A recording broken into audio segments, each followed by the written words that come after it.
우리 하나님께서 이스라엘 백성들을 많이 사랑하십니다. 특히 오늘 말씀을 보면 사랑할 수밖에 없는 것이 이 사람들이 주님을 알아가기를 기뻐하고요. 주님 가르친 대로 살려고 애를 쓰고요. 그래서 의로운 판단을 하나님께 구하기 때문에 하나님 사랑할 수밖에 없어요. 그래서 그런 면에서는 정말 사랑할 수밖에 없는데 또 한편으로 하나님께서 또 야단치지 않을 수가 없습니다. 예배는 참 잘 드리는데 예배 드리고 집으로 돌아가서 또 각 가정에서나 회사나 또 사회에서는 이 사람들이 또 불의한 일을 하는 거예요. 이 사람들이 예배는 잘 드리고 바로 또 집에 가서 쾌락을 구하고 또 자기가 부리는 사람들을 안식일에 쉬지 못하게 하고 일시키고 사람들에게 욕을 먹고 아니 저 사람은 하나님을 그렇게 잘 믿는다고 예배도 그렇게 정성껏 드리는 사람인데 왜 하는 짓은 저래 이런 욕을 먹는 사람들이기 때문에 하나님께서 안타까우셔서 책망하십니다. 너 예배를 그렇게 잘 드려놓고 왜 생활은 그렇게 엉터리로 살아서 내 영광을 가리고 사람들에게 욕을 먹냐 이렇게 야단을 치십니다. 한 가지 또 예를 들면 금식 예를 들어서 말씀하십니다. 너희들이 금식할 때 그 굵은 베옷을 입고 그리고 이 제위에 앉아 있다. 여러분 베옷은 우리 잘 안 입어봐서 모르시죠? 저도 잘 모르지만 까끌까끌하고 좀 쉽지가 않죠. 또 제위에 앉아 있으면 일단 기분이 안 좋고요. 제위에 앉아 있으니까 조금만 움직여도 제가 막 날아오고 그러죠. 그리고 허리를 굽힌다고 그랬어요. 왜 굽히냐면 여러분 밥을 안 먹으면 허리가 어떻게 돼요? 굽어져요. 이 사람들 실제로 금식을 하는 겁니다. 안 먹는 흉내 내는 것이 아니라 실제로 밥을 안 먹고 끼니를 안 때우지 않고 굵은 베옷을 거친 옷을 입고 제위에 앉아서 좀 하나님 앞에 금식을 해요. 거기까지만 해요. 자, 금식을 하는 목적은 어디에 있습니까? 여러분 금식은 나의 일상의 그 먹는 것들을 다 멈춤으로써 내 생명이 주님께 있다는 고백을 하는 거예요. 내가 사는 것은 내 힘으로 사는 것이 아니라 하나님이 주시는 힘과 능력으로 산다는 고백이 금식입니다. 그리고 금식을 통해서 우리는 겸손해져요. 야, 내가 하나님이 밥을 한 끼라도 안 주시면 살 수 없구나. 하나님 도와주지 않으면 난 견딜 수 없어. 그게 금식의 목적입니다. 그리고 그렇게 금식을 하고 나면 실제 생활에서 어떻게 해야 되냐? 말씀대로 살아야 됩니다. 이 사람들이 말씀대로 살지를 않아요. 방금 말씀드린 것처럼 금식 다 하고 나서는 오락을 구하러 다녀요. 오락하러 다녀요. 자기가 재밌는 걸 또 찾아다니고 사람들에게 부당한 일을 시키고 이렇게 합니다. 그렇게 하면 안 된다는 거예요. 그렇게 하면 진짜 금식이 아니다. 그 진짜 금식은 뭐냐? 우리 6절을 한번 보겠습니다. 다시 한번 이사야서 58장 6절. 자, 다 같이 한번 읽어봅시다. 시작. 내가 기뻐하는 금식은 흉악의 결박을 풀어주며 멍에의 줄을 끌어주며 압제당하는 자를 자유하게 하며 모든 멍에를 꺾는 것이 아니겠느냐. 이걸 이제 쉽게 이렇게 바꿔볼 수 있습니다. 내가 기뻐하는 금식은 너와 너 주변에 있는 사람들, 네가 속해 있는 이 사회를 행복하게 하는 것이다. 억울한 일 당하는 사람이 없게 하고 누구나 다 자기 능력껏 자기 일을 찾아서 열심히 일하고 그것으로 벌어들인 것들을 행복하게 먹고 마시고 즐겁게 살도록 해줘야 그게 진정한 금식이다. 사실 금식할 수 있는 사람들은요, 있는 사람들이에요. 없는 사람은 금식할 이유가 없습니다. 없는데 무슨 금식을 하겠어요? 어차피 금식하는데. 베옷을 입는 사람들, 제위에 앉아 있을 수 있는 사람들은 사회에 그 어떤 힘을 갖고 있는, 사회를 끌고 가는 사람이라고 보면 됩니다. 근데 그런 사람들이 하나님 앞에서 나는 이렇게 금식을 하는 경건한 당신의 백성입니다라고 고백은 했는데 그 고백했다는 실천을 하지 않으면 의미가 없다는 거예요. 금식을 하지 말라는 얘기가 아니라 금식을 하고 나면 금식에 합당하게 살아가야 된다. 그렇게 하지 못할 때는 의미 없다. 이 말씀을 하시는 것입니다. 그래서 근데 이 일들이 쉽지 않아요. 쉽지 않습니다. 사회를 개조해 나가고 모두가 다 억울한 일을 당하지 않는 사회를 만들어가는 일이 그렇게 쉽지가 않습니다. 왜냐하면 인간은 태어날 때부터 이기적이기 때문에 안 됩니다.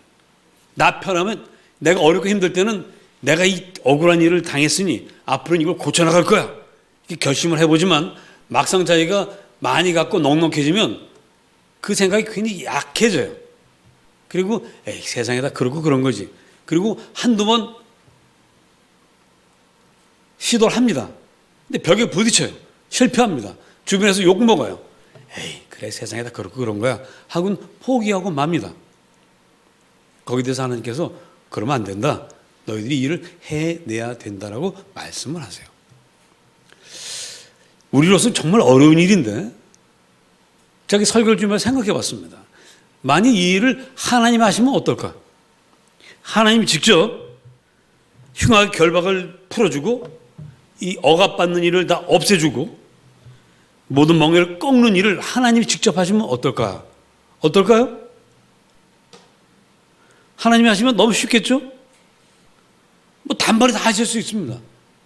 하나님께서 너 일로 와. 너도 그러면 돼? 막 벌 주고 막 이러면 사람들이 그냥 어휴 하고 다 고칠 겁니다. 나는 그 일을 당신이 안 하시고 왜 우리에게 맡기시냐고요. 왜 그럴까요? 왜 하나님이 하시면 쉽게 할 수 있는 일인데 천지만물을 창조하시고 죽은 자를 살리시고 무리를 걷기도 하시고 그런 하늘에서 만나 메추라기를 막 떨어뜨리시는 바위에서 물을 터뜨리시는 하나님이 왜 이런 어려운 일을 우리에게 맡기시냐고.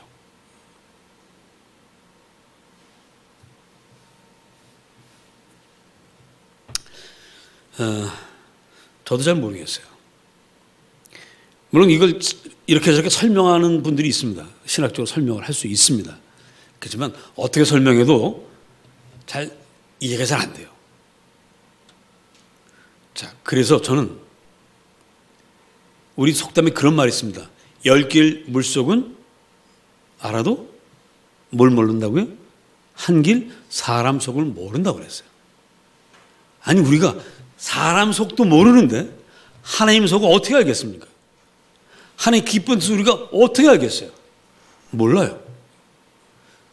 우리가 정말 하나님께 여쭤보고 싶은 게 여러 가지가 있죠. 왜 전쟁이 있어가지고 사람들이 그렇게 불행해져야 됩니까? 하나님 도대체 뭐 하십니까? 이거 날마다 물어봐요. 이거는 역사 이래 지금까지 수많은 신학자들 물어봤습니다. 아직도 대답이 없어요. 알 수가 없습니다. 하나님의 속을 우리가 알 길이 없고 하나님 그걸 우리에게 알려주지도 않습니다. 그러므로 우리가 할 수 있는 일은 딱 하나밖에 없어요. 뭘까요? 하나님이 시키는 대로 하는 것밖에 없습니다. 하라면 하는 것밖에 없습니다. 우리는 피조물입니다. 우리는 하나님의 종입니다. 하나님 우리를 당신의 피로 값주고 사셨습니다. 우리는 이제 하나님의 것입니다. 하나님이 시키면 시키는 대로 해야 합니다. 우리가 이해를 하고 납득이 되고 알만 해야 할 수 있다면 그런 명령만 순종하겠다고 한다면 그러면 누가 주인이 되죠? 내가 주인이 되는 거예요. 하나님 내 마음에 안 들어요. 내 생각에 맞는 것 같지 않아요. 나 안 할래요. 그럼 주인과 종이 바뀌는 거예요. 종은 이유를 몰라도 주인이 시키는 대로 해야 합니다. 오늘 말씀 들으시면서 그냥 따라 하시기를 축복합니다. 자, 문제는 그렇다면 이제 남는 것은 우리가 이 명령대로 할 수 있겠는가 하는 거죠. 흉악의 결박을 풀어주고 멍에를 끌어주고 우리가 그 일을 할 수 있겠는가? 이게 이제 중요한 문제입니다. 자, 빌립보서 4장 13절에 바울이 이렇게 말합니다. 내게 능력 주시는 자 안에서 내가 모든 것을 할 수 있다. 따라해 봅시다. 내게 능력 주시는 자 안에서 모든 것을 할 수 있다. 누구 안에서? 능력 주시는 자 안에서, 예수님 안에서, 성령 안에서 할 수 있다. 이게 대전제입니다. 그러니까 여러분 이제 목사님 하나님 전 그거 못해요 하고 도망갈 수가 없어요. 할 수 있기 때문에 하라고 하시는 거예요. 자, 그러면 어떻게 하면 우리가 세상을 공평하게 만들고 모든 사람이 더불어 행복하게 만들 수 있겠는가? 자, 예수 믿지 않는 사람들은 지금까지 이 일을, 이런 사회를 꿈꾸고 만들어 왔습니다. 만들려고 반란도 일으키고 때는 혁명도 일으키고 제도를 바꾸고 법을 바꿨어요. 인류 역사는 몇천 년 동안 그걸 계속 해왔습니다. 그 과정에서 많은 사람들이 피 흘리고 희생을 했어요. 오늘의 이 민주주의 거저 얻어진 것이 아니라 많은 사람들이 피 흘리고 희생하고 그렇게 해서 얻은 거예요. 우리 대한민국의 자유도요, 이것도 거저 얻은 것이 아니죠. 우리도 여러분들 잘 아시는 대로 일제시대 때부터 싸웠고 또 해방 이후에도 독재와 싸웠고 많은 사람들이 피 흘리고 고통당하고 이렇게 해서 얻었습니다.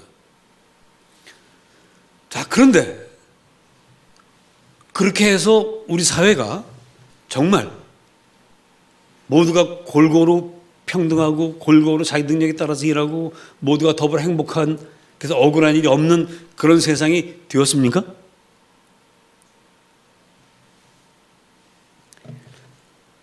제가 어떤 그 기업하는 분하고 대화를 한 적이 있었는데 그분이 그런 얘기를 해요.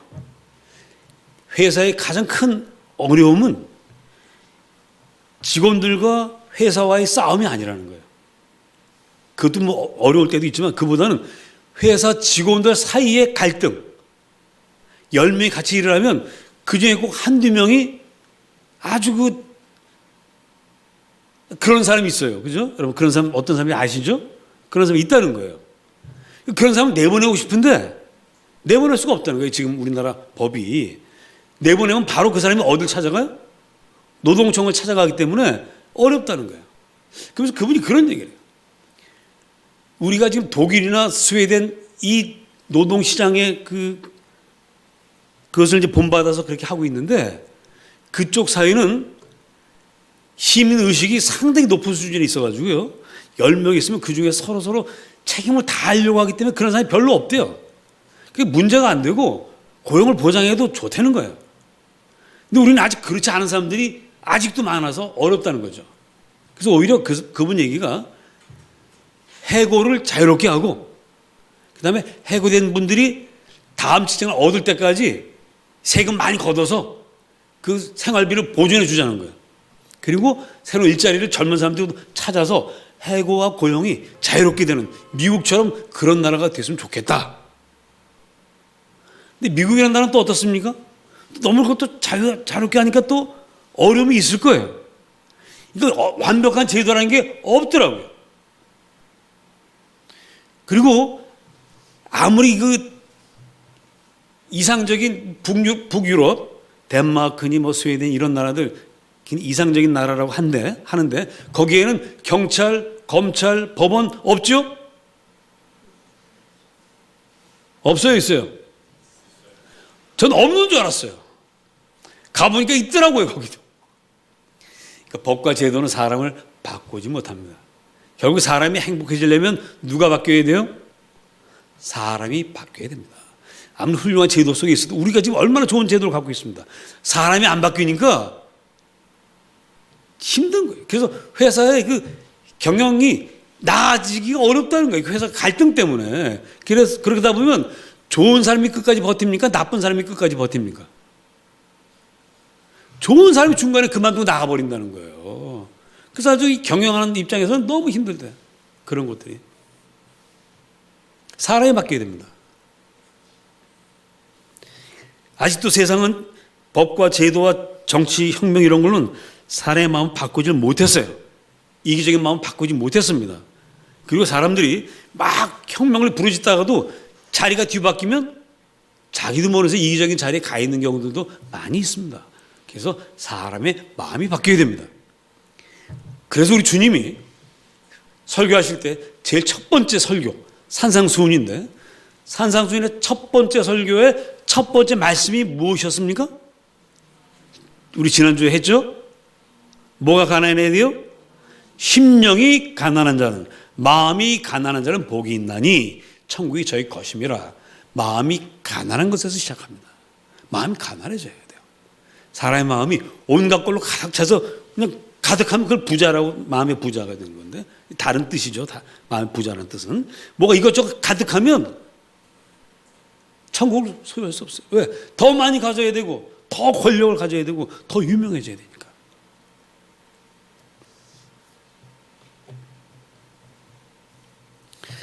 그래서 사람 바꾸려면 마음이 가난해져야 됩니다.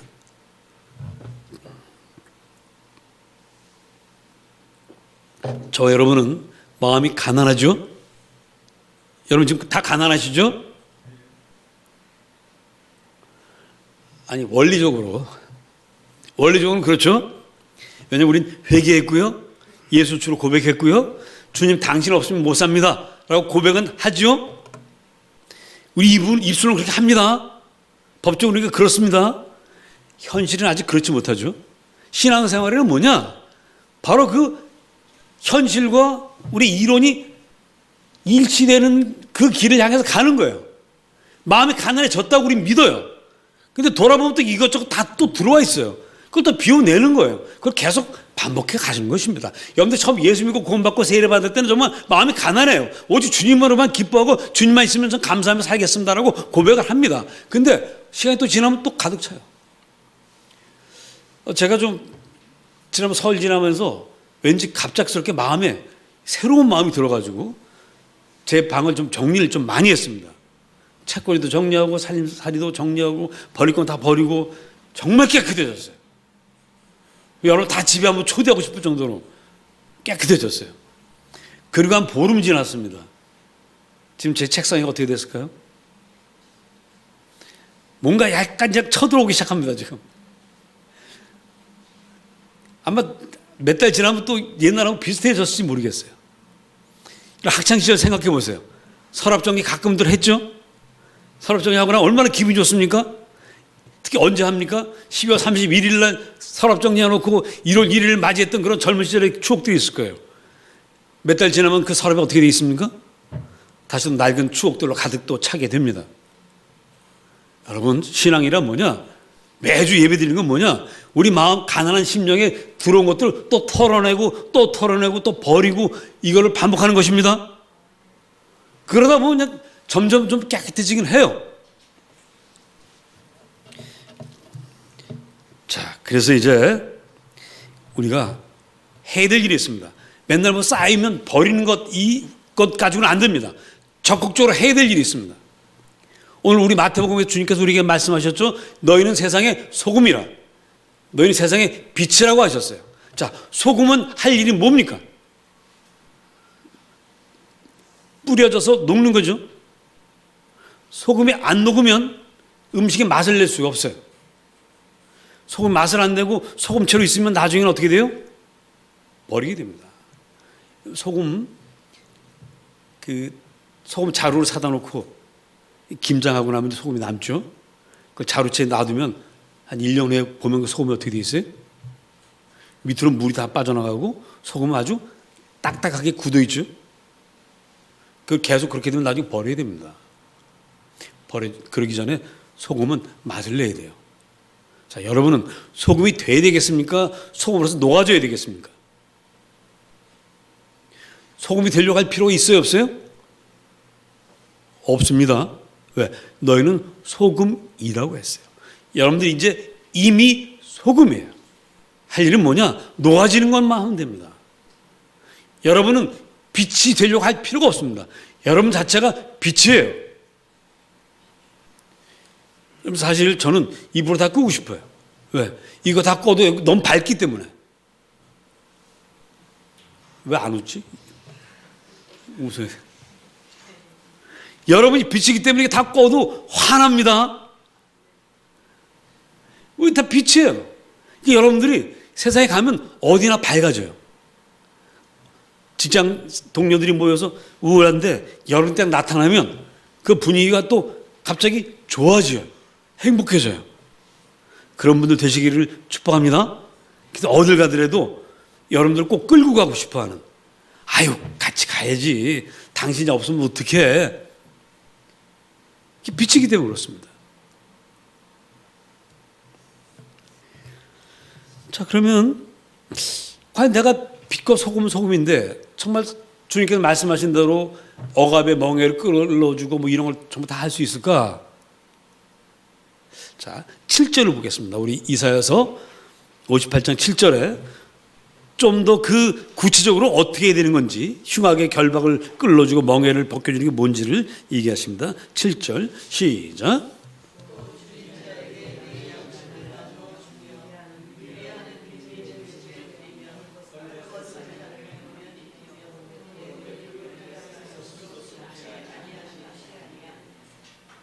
예, 우리가 무슨 혁명을 일으키고 뭐 나를 따르라 뭐 이렇게 해서 세상을 뒤집는 얘기가 아니고요.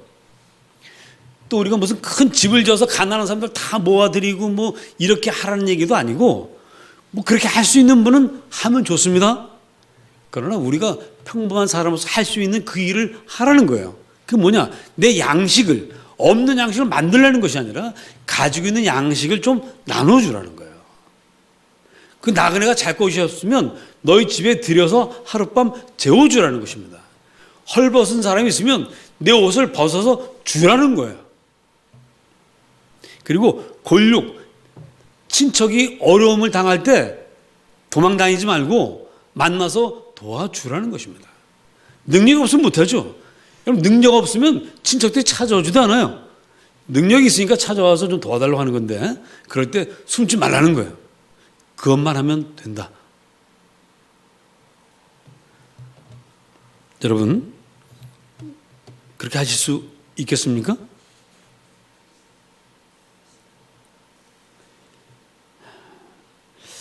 사실 이걸 하려면요, 사실 쉬운 일이 아닙니다. 이것도.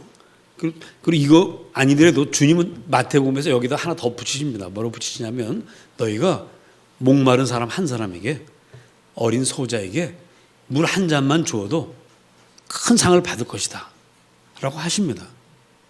여러분, 그 정도는 하실 수 있죠? 자, 그런데 이런 것들이, 자, 가난한 자 양식을 나눠줄 때 이건 그 사람이 와서 달라고 하기 전에 나눠주는 걸 말하는 거예요. 구걸하기 전에 나눠주는 걸 말합니다. 골육을 피하여 숨지 않는다는 얘기는 골육이 와서 나 좀 도와줘라고 말하기 전에 골육을, 나의 그 친척들을 살펴보면서, 얼굴을 보면서, 만났을 때 얼굴을 보면서 아 이쯤 어렵구나, 이런 것을 알아차리고 도와주라는 거예요. 아, 이 사람 지금 옷이 없겠다, 이거 딱 한 벌 같은데 내가 옷 한 벌, 목도리 하나 더 줘야 되겠다 하는 마음을 가지고 도와주라는 거예요. 같이 길에서 만났는데 이야기하다 보니까 그 오늘 잘 자리가 없는 것 같아요. 근데 오늘 어디서 주무세요? 이렇게 안 물어보고 그냥 도망가지 말고 물어보고 없으면 집으로 데려가라는 거예요. 이런 걸 할 수 있으려면 이 사람에게 한 가지 능력이 있어야 됩니다. 무슨 능력이 있어야 되겠습니까? 자기에게만 관심 있는 사람, 이기심을 가득한 사람은요, 다른 사람과 대화를 해도 그 사람이 뭐가 필요한지 몰라요. 그래서 처지 형편을 모릅니다. 따라해 봅시다. 공감 능력이 있어야 돼요. 말만 들어도, 목소리만 들어도 아, 이 친구가 지금 어떤 형편이 있구나 하는 걸 알고 공감하고 위로해 주는 능력이 있어야 됩니다. 그걸 가지라는 거예요, 주님은. 우리가 잘 사는 거 좋다 이겁니다. 네가 잘 사는 건 좋은데, 네가 잘 살고 행복한 건 좋은데, 그 때문에 다른 사람의 고통, 아픔, 슬픔에 공감하지 않고 너만 살면은 그것은 빛과 소금이 아니다, 이런 말씀입니다. 어마어마한 일을 하라는 것이 아니고 주변의 아픔과 슬픔을 공감하고 내가 가진 것 중에 할 수 있는 것들을 나누어 줘라. 이것이 오늘 우리가 세상을 아름답게 하고 공평하게 하고 행복한 세상 만드는 일에 해야 할 일입니다. 우리 모두가 한 분 한 분이 일만 하면 세상은 정말 달라져요. 몇 사람만 영웅적으로 하는 그런 세상을 하나님께서 원하시는 것이 아니라 우리 모두가 각자가 있는 자리에서 이렇게 할 수 있기를 주님께서 원하십니다. 우리 조상에게 이런 아름다운 전통이 있습니다. 옛날에 식객이라는 거 들어보셨죠? 그러니까 명문대가 큰 부잣집에는 손님들이 찾아와요. 과거 시험 8번 봤는데 떨어진 여전히 과거 준비생을 비롯해서 이런 사람들이 와서 주인에게 인사하고 나 이렇습니다. 그러면 머무십시오. 한 달, 두 달, 어떤 사람은 몇 년씩 머물기도 했어요. 또 하나의 전통이 있습니다. 그 부자들만 그렇게 한 것이냐? 우리나라의 그 조선 말에 들어와서 일제시대 때 우리나라 독립운동을 많이 도와주고 한글 복음운동에 앞장섰던 선교사님이 한 분 계십니다. 헐버트 선교사라고. 지난번 왜 말모이라는 영화 있었죠? 기억 안 나세요? 우리말 사전 편찬하는 그 헐버트 선교사 그 일에도 굉장히 많이 도움을 줬습니다. 근데 이분이 와서 한 가지 우리나라에 다 좋은데 한 가지 안 좋은 게 있다는 거예요. 뭐냐? 이 나라에는 호텔이 없대. 여관이 없대. 자기 너무 불편했대요. 한국 와가지고. 근데 한국에 오래 살다 보니까 호텔과 여관이 없는 까닭을 알았다는 거예요. 그러면서 한국 민족 너무 훌륭하고 너무 좋은 민족이라는 거예요. 뭐냐? 길 가다가 옛날에 우리 조상들은 길 가다가 어디를 가면 그 집이 호텔이 되는 거죠? 길 가다가 해가 떨어졌어. 가장 가까운 집에 가가지고 길 가는 나그네입니다. 하룻밤만 재워주십시오. 그러면 어느 집도 내쫓지 않고 드렸다는 거예요. 그 방을 무슨 방? 사랑이 머무는 방. 사랑방. 그래서 그 이름이 사랑방이 아닌가 전 혼자 생각해 보는데요. 그렇게 했다는 거예요. 그래서 한국 사람들 저렇게 정이 많고 남 돕기를 좋아하는 민족이 없다. 그게 헐버트 선교사의 고백입니다. 우리 그런 훌륭한 유전인자를 갖고 있는 사람들이에요. 하나님께서 여러분들에게 특별한 일을 새롭게 하라는 것이 아니라 지금까지 해왔던 일을 더하고 이웃의 어려움에 공감하면서 내 할 수 있는 만큼 하라 이렇게 말씀을 하십니다. 여러분들이 이 일을 꼭 해야 될 이유 마지막으로 한 가지만 더 말씀드리겠습니다. 마태복음에서 주님께서는 소자에게 물 한 잔 주는 자도 하늘의 상을 결코 잃지 않는다고 말씀하셨는데 시편 112편 5절에는 이렇게 기록되어 있습니다. 은혜를 베풀며 나누어주는 사람에게는 모든 일이 잘 된다. 믿습니까? 주보에도 제가 설교 있는데 그거 보면서 아차 한번 읽어봅시다. 맨 마지막 네 번째 단락 밑에서 일곱째 줄 정도 은혜를 베풀면서 다 같이 읽습니다. 시작.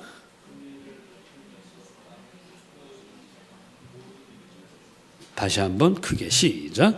은혜를 베풀면서 남에게 꾸어주는 사람은 모든 일이 잘 된다. 기도하겠습니다.